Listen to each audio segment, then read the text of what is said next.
ארץ אדום, ותקצר נפש העם בדרך, וידבר העם באלוהים ומשה, למה העליתונו ממצרים למות במדבר, כי אין לחם ואין מים, ונפשנו קצה בלחם הקלקל, וישלח אדוני בעם את הנחשים השרפים, וינשכו את העם, וימות עם רב מישראל.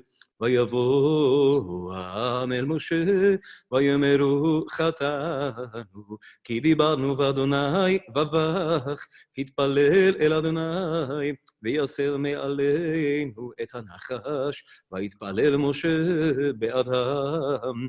ויאמר אדוני אל משה, עשה לך שרף, ושים אותו על נס, והיה כל הנשוך, וראה אותו וחי. ויעש משה נחש נחושת, וישימהו על הנס, והיה אם נשך הנחש את איש, והביט אל נחש הנחושת וחי.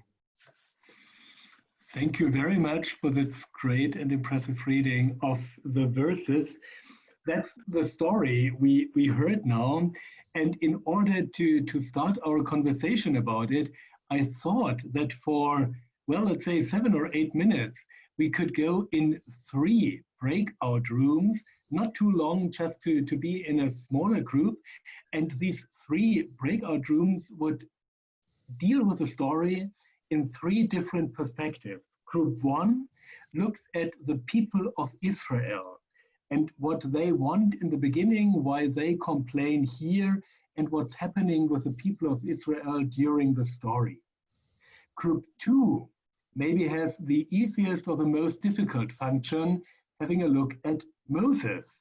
What is Moses' perspective in this story? How does he act and react? What does he do? And the third group, I don't know if it's really possible, but we try it, is the God group or the God perspective. For a moment, think about what God does. Why does he command what he commands? What does he want in this story? And what is his perspective in this aspect? Rav Shabtai, would this be a possible way of dealing with it, of starting a conversation, or do you disagree? Yeah, I agree 100%. And I would like just to point out one thing following what we heard in yesterday's conference. You're not there with us. It's amazing. I just saw, if you're looking at the perspective of God, it's the only time that God is not angry. It doesn't say that God became angry. They cannot say God is angry with us, and doesn't mention he was not angry. Right. So that's for the God group a great perspective. I've never done this with a breakout session, but I will try it now. So we will have 3 sessions, and Rav Shabtai, how can I get this? I will do it automatically. So you may find yourself with people you do not like to talk with. That's the system. That's not I who is doing it. And I hope that the system will mix the groups of Israelis and Germans, but I have no idea how I can fix the time for the group, but let's try. No, you don't. You simply stop it. I simply stop it? Okay. Yes. So let's say you have 7 minutes time or 8 minutes time in your little group. Group 1, does group 1 know that it is group 1? No. So that's my question now, because usually you can say you are group 1 and you know it. I think you can name the groups, can't you? 3 sessions. Let me see. Okay, now I have the groups already. In breakout session 1, it's the group of Axel Töllner. In breakout session 2, we have Katja Greener, for example. And in breakout session 3, we have, for example, Annika. So, you know, if you are in group 1, that's the people group, you are with Axel. In 2, you are with, for example, Barbara, Elisa, Hannah, and Katja Greener. And in 3, you are with Annika. Group 3 is the God group, and group 2 is the Moses group. Everything's okay so far? Let's try it. Okay. Now it tells me that it should start, right? I'm losing more and more people here. Great.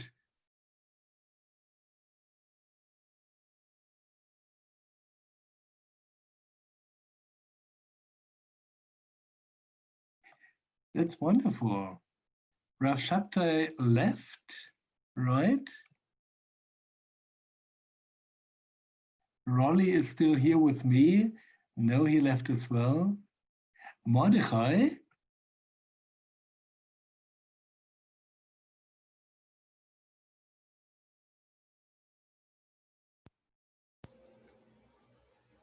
I'm here.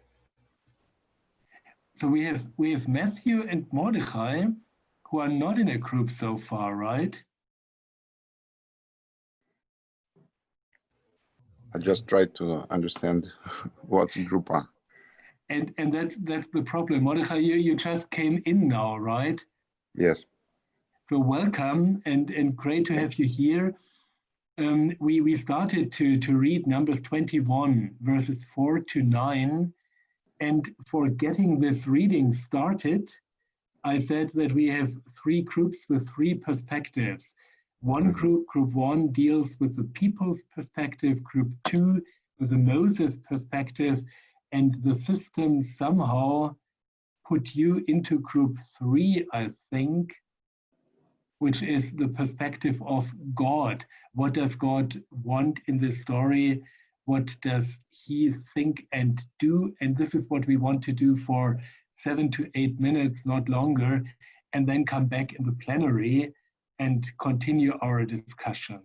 So if you want to, Mordechai, you could go to this group for just 7 more minutes. If you don't want to, you don't have to, and we are back in 7 minutes in the plenary. And what's the plan on the rest of the day?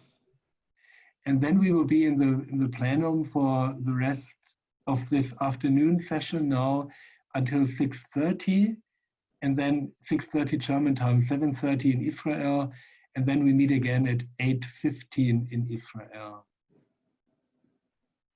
Okay, so I'll enter in 2 hours.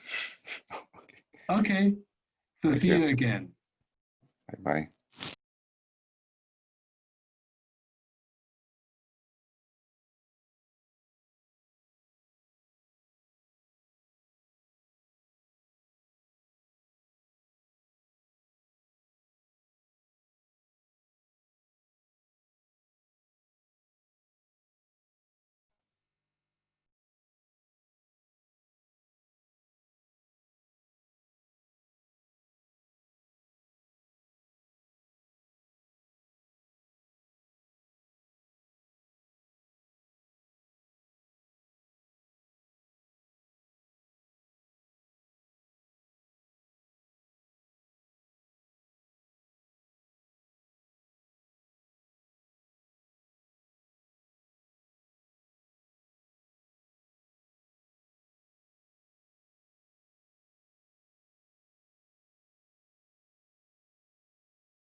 Alan, shalom, shalom.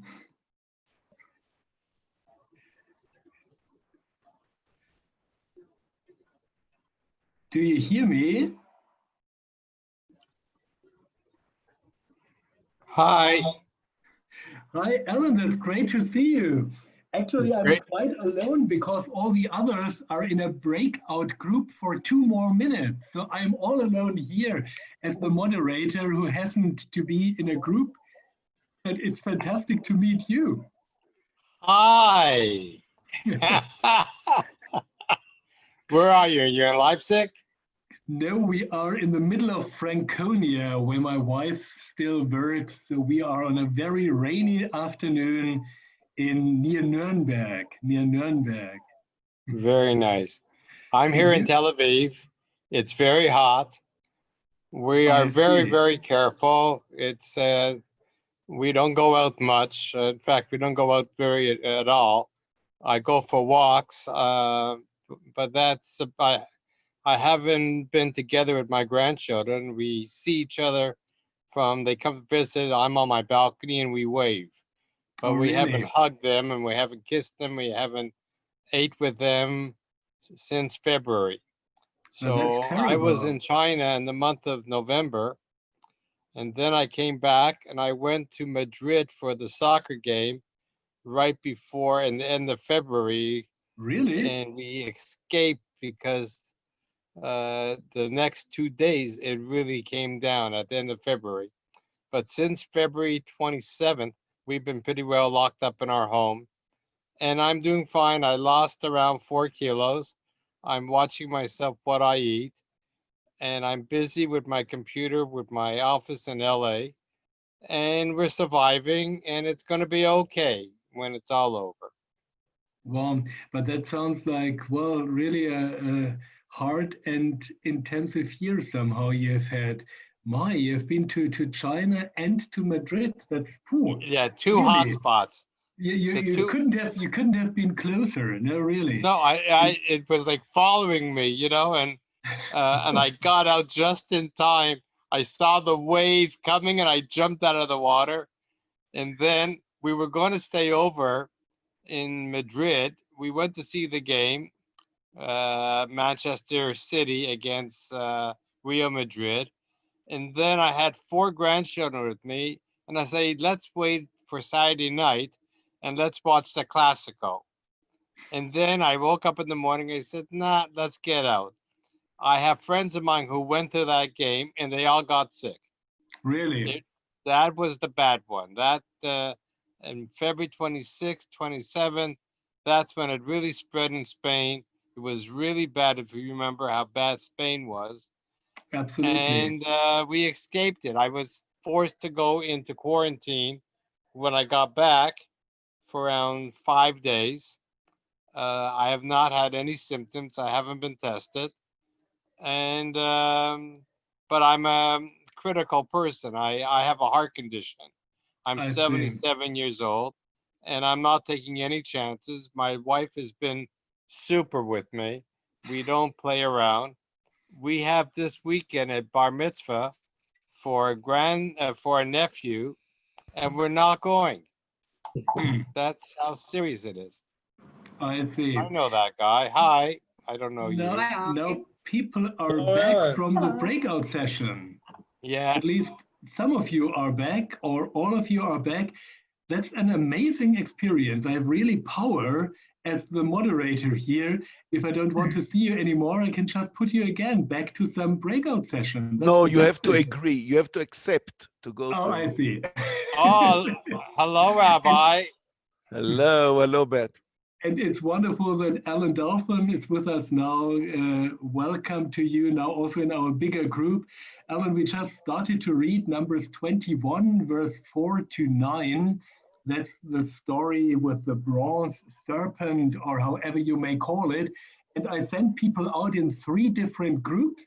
And one group, actually the biggest one, I don't know why, was the people's group, asking what the people of Israel think, what they say, why they say what they say. And I would love that you share some of your insights, some of your ideas from this group. I don't know who wants to start or who could start with some observations. Axel, do you want to start with some of your ideas you had? You talking to me? No, Axel? I'm not I'm just I'm a spectator. I'm going to enjoy but Axel this. has to open his microphone. Yes. I do. Well, we're still at the point we don't know why they confess that they have sinned. I mean, something extraordinary happened, but why did they sin? I mean, or why did they confess we have sinned? And this is still an open question to us. If I may, when you complain that the desert is bad and you're going to die and you have snakes coming, so it proves your point. You can say, you see, we told you the desert is bad and the snake kill us. So you don't repent, you complain even more. This will be the natural thing. And he doesn't say that Moses told them you did a bad thing. It doesn't say that God told them you're doing a bad thing. So why did they confess? But wasn't it obvious in this case when we read verses 4 and 5? It's obviously nonsense what they say here, right? Are they even lying? They have the support by God in the desert. They have something to eat, and they have the man in the desert, so they are obviously lying. That's sin enough, isn't it? So why? But if they complain to begin with, because it's a desert and they're about to die in the desert, what changed? So in the previous parts, in the previous cases, God told them that they sinned, or Moses told them that they sinned, and they suffered the punishment. But here, no one tells them anything. No one tells them anything, but by now they already know, right? As soon as the snakes appear, they already know, oh my, we should have known before, and we did it again, we complained again. So I think it's quite logical, isn't it, Elisa? In our group, we also noticed that it was actually Michael who noticed that here they are speaking against God and Moses, and in Numbers 20 they were only addressing Moses and Aaron. So here they are directly, in a heretical way, accusing God of or blaming him for their matzav, for their situation. And maybe that's also why Moses doesn't react, but just lets God himself react to their complaint. That's a great observation. When we compare it to 20, really the observation that here they complain about God, and that's even more, and against Moses. I think that's a great observation, what we hear here. Actually, the people's group, are there any more observations? You have the big question of why they say they sinned. Any more observations you made in the text so far? There are many things that we could guess, but if you read the text and you try to find it in the text, you don't find a hint. What was the reason they confessed? That's right. Isn't it obvious why they confess? They are talking against, protesting against God, and instantly are coming serpents and killing of the people, a lot of the people. So I think that it is quite comprehensible why they confess. That's what Rav Rappaport said, that it's actually, if you think about human nature, that's exactly the opposite. If you're complaining about something and it gets worse, you keep on complaining. And you're not saying, oh, it was my bad and let me repent. This is not the way you would react. So where you are complaining they're complaining about the about situation, and you see that the situation could be much worse that it was. So you understand that your situation was not so bad that you should have you complained. thought. Had the right to Yes, complain. I but understand. Yeah. the thing is, it comes from the same source. Because they're in the desert, they're in a bad place. The desert is bad. And the snakes show that the desert is bad. But we in the first verse, in verse 4, we understand that they are in their way to the promised land. They have to go more than they expected, because Edom don't let them go through his land. So they are about to arrive to go out of the desert, and now to protest in this way is very this is what is what can be disturbing, because Thank you very much, Michael. I think that's the point here, or one of the points. But what strikes me in this text is one word. I already told it, Rav Shabtai, when we met 1 week ago, that they went derech Yam Suf, that they went in the direction of the Red Sea. And that's amazing, because somehow you say it's not so far to the promised land, but somehow they are on the way back. So it may seem for the people after 39 years of traveling through the desert that it was just without any success. They are now going back, and that's it maybe. And that may be reason enough to complain at this situation, to say, well, the Exodus was not really working. And we are on our way back. And so let's complain to God, because God sent us to the desert and 39 years and promised the land. So that may be one of the aspects I really find interesting in verse 4 at this point. But then again, Shabtai? If I may suggest something that just came to me listening to you, maybe they complain in order to get an answer. When they complained before, just a few verses before, they got an answer. They got water. Now they complained about the road. It's a bit childish. You complain in order to get an answer. So they complain. So either God will be angry with them and tell them, no, it's better. They feel nothing. There is no directing hand. They just go and go and go. So anything will be better than the decision than being on your own. And if I'm right that they wanted to be on their own before, so now God tells them, okay, you're on your own, very good. So now you have the snakes. See how you get around the snakes.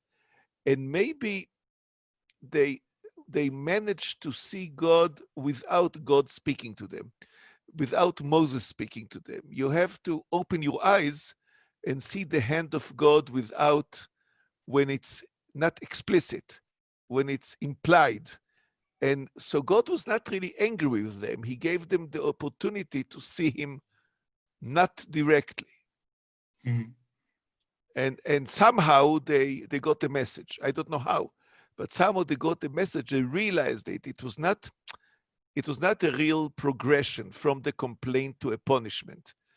They saw that we are without God, we are alone in the desert, and now they saw, no, we see the hand of God.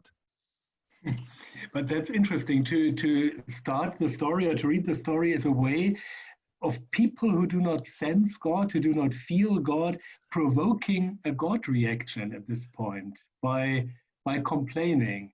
That's an interesting reading. What people might do when they don't feel that God is near anymore in your life, what can you do? You can complain. And suddenly, they may implicitly realize that he is still there with the snakes. Wonderful perspective, interesting perspective at that point. An implicit revelation with the snakes. Interesting, yeah. Any more observations of the people's group? Maybe we turn for a moment to Moses. Maybe this was the most boring group, really a boring group, because Moses there's not so much to say about him, right? Who was in the Moses group and wants to say a word? Katja? Yeah, this group recognized that Moses was the most passive person in the whole story. Right. God has his own efforts. He just was passive. At the end, he make the serpent, but there's no reactions, no activity by his own. Yeah, that's it. That's the Moses picture we get here. Actually, no reaction at all. He just does what God tells him to do, but he doesn't seem to be angry. He doesn't wonder about the people reacting like they do. No, Nothing at this point. we thought about why this. Perhaps one explanation was that perhaps he or God wanted that there is a direct connection between the people and God without any mediator. He could have held such, if he took your course in homiletics, imagine the wonderful sermon he could have delivered. You know, you sinned, you have the snakes, look at you people, and he misses this opportunity.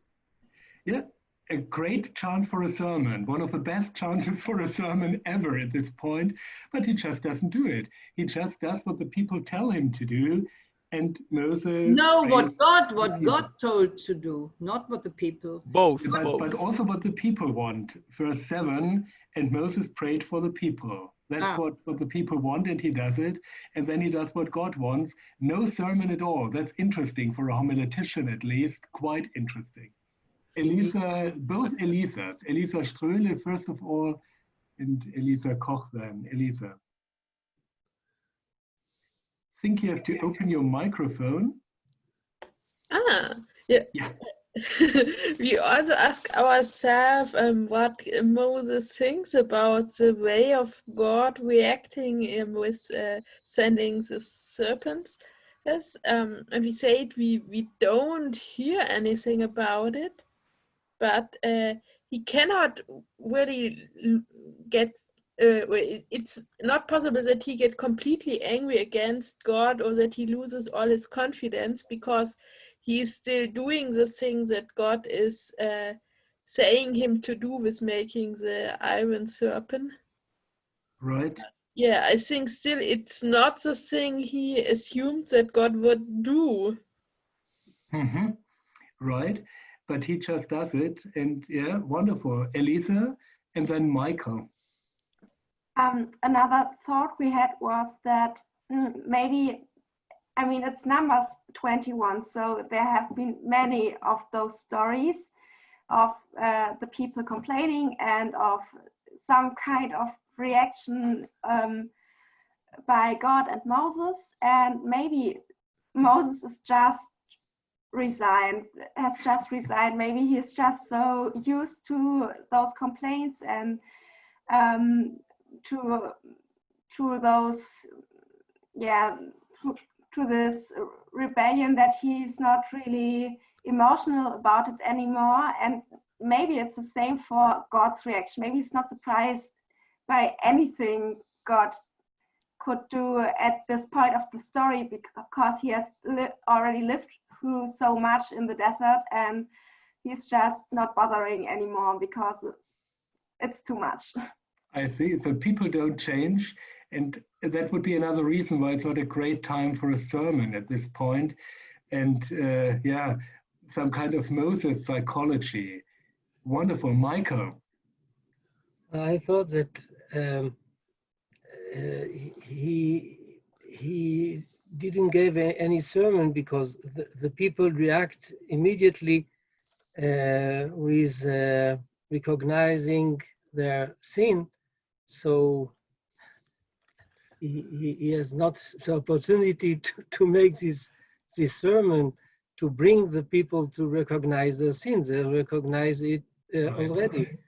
And we were, in our group was wondering, we didn't hear, we didn't know how Moses himself react to the reaction of God, because it is an unusual way for God to react. It is not the first time that the people protest, and this is a very extreme reaction of God. And what God demanded Moses to make this snake Nechash Nechoshet. It may be we didn't spoke about this point, but I guess that Moses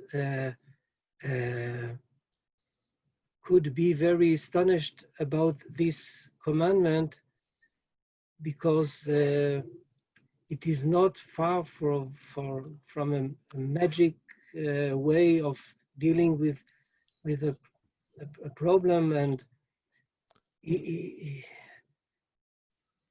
this thing seems to be against all the way of God to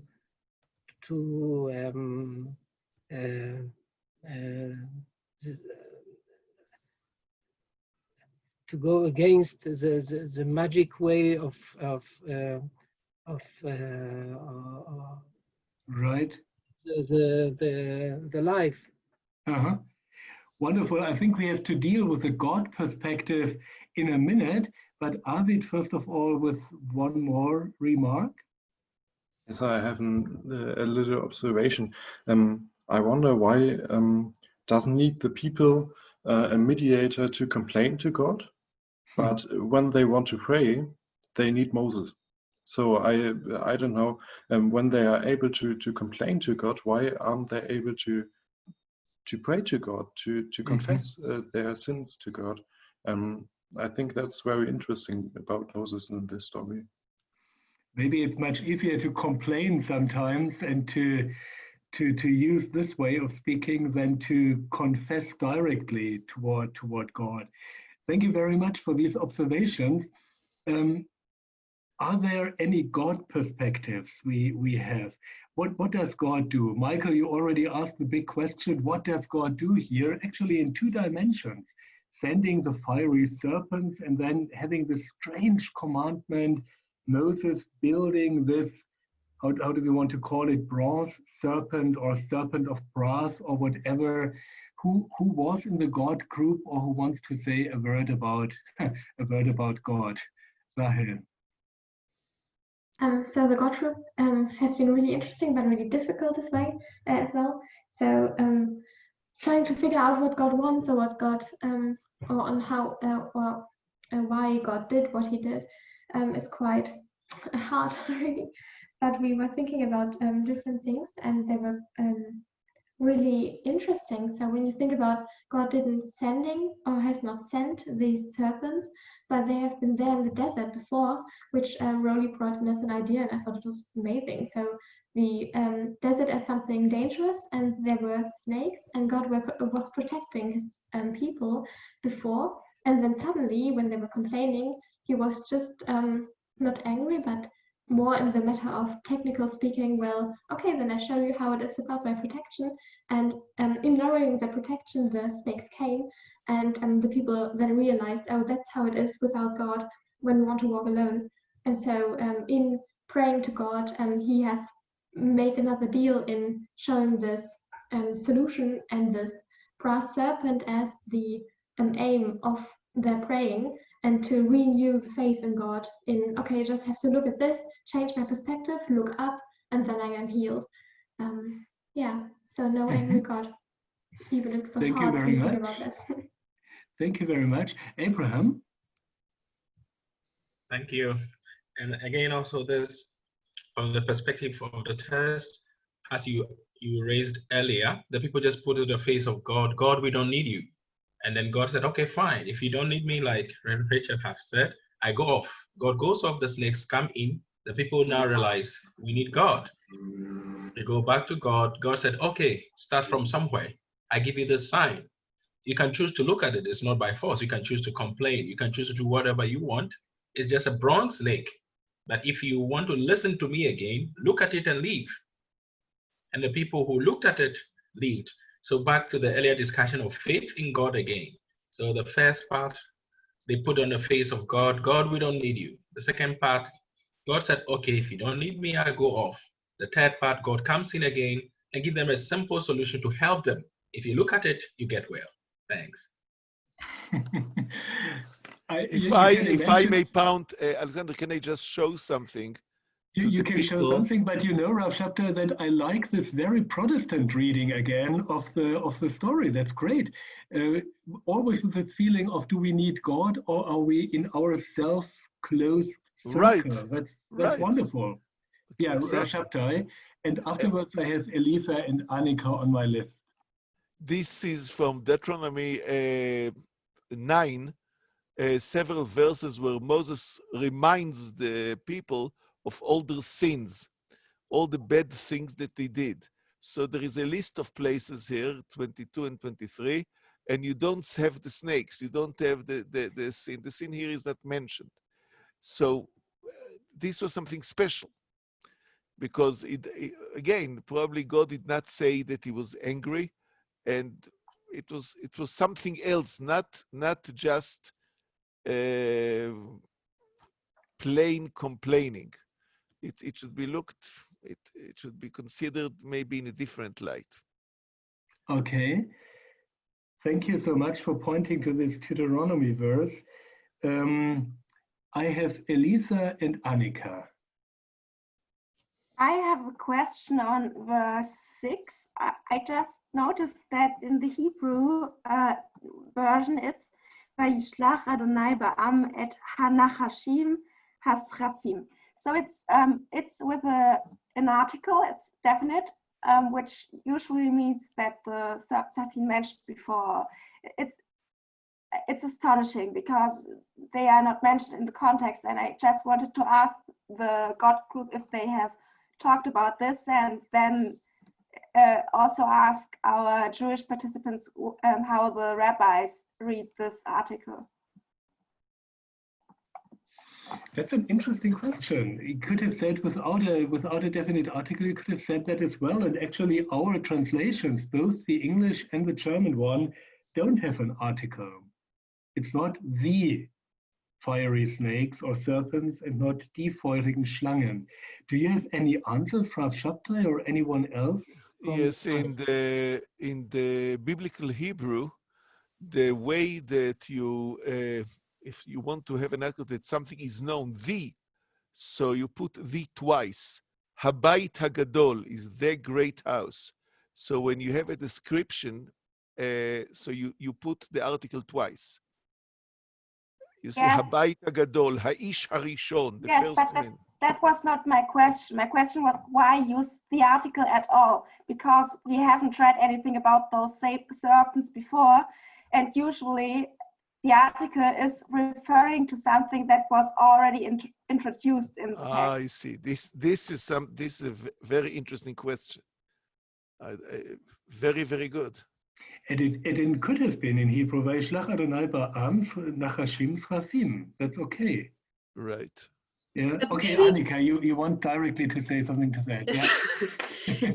Maybe it plays into the interpretation we said before. If it's about the Lord taking his protection away, it's about fiery snakes that we could imagine in the desert. It's the fire, like the fiery snakes in the desert. You know, when you say, da sandte der Herr die feurigen Schlangen, die da halt sind.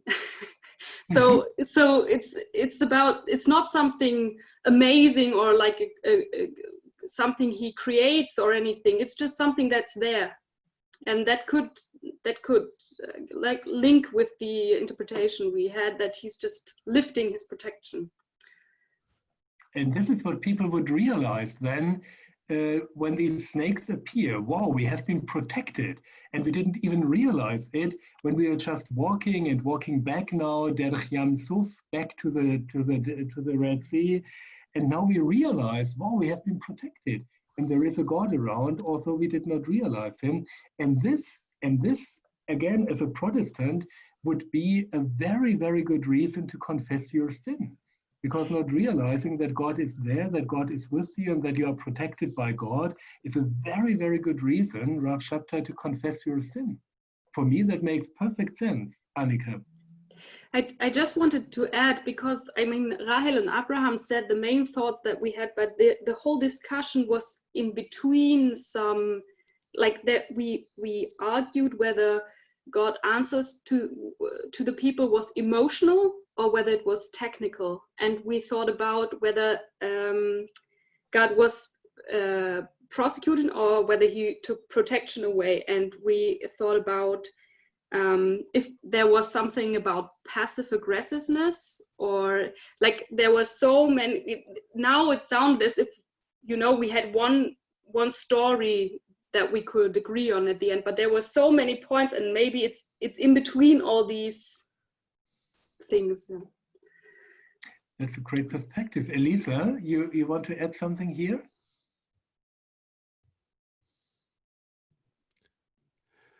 The point of the article is so interesting. I begin to think that it signifies something that was more than snakes that appeared in the desert, but something mythological. You know, it's something that people had on their mind as something terrible. You're not talking about snakes it's not snakes, it's the fiery snakes that you know, they come from some nightmarish existence, something that people said before that I think Abraham pointed before. It's something out of nature, something which is really too horrible to consider. Mm-hmm. Axel? This was my association as well, because there could have been written the poisonous snakes or whatever, but these are the fiery snakes, and this is like the demons of the past or something, whatever. But for one more question to the God group. How did you interpret the send, the Vayishlach? I mean, that's more than just retiring or being passive or giving in or something like that. This implies some activity, at least to me as a reader. So God was taking action and not just saying, okay, you don't want me, I get off. It's not only giving up protection, but also doing something. Vayishlach is more, that's right. Vayishalach, it's even more, it's Vayishalach. Vayishalach means it's much stronger.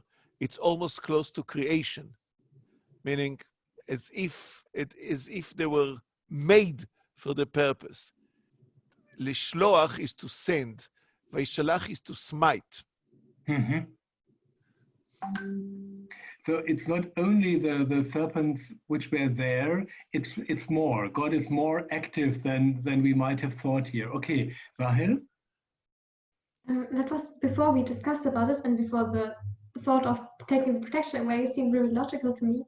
I was especially on this point thinking God is more, it's more technical, what Annika said before.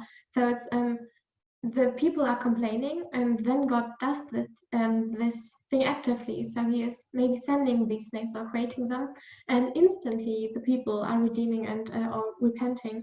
And so it's something which is it's functional and it's working pretty fast. That God knows he wants in the end the people to repent and to confess their sins. And the best way on doing it is making the snakes. And so suddenly the people are able to change the perspective and to rethink what they thought. And it's, I think, people who are complaining and who are used to walking in the desert, they really need big thing to repent and to come out of their mindset.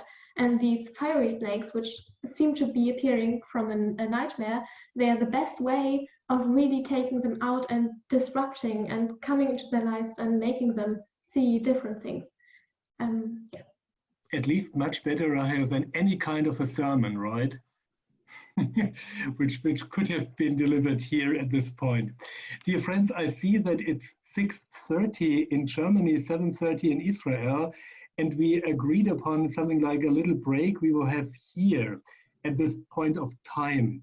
So actually, I would have had asked you the big question about the symbol of the bronze serpent and what it means to you and how you interpret that.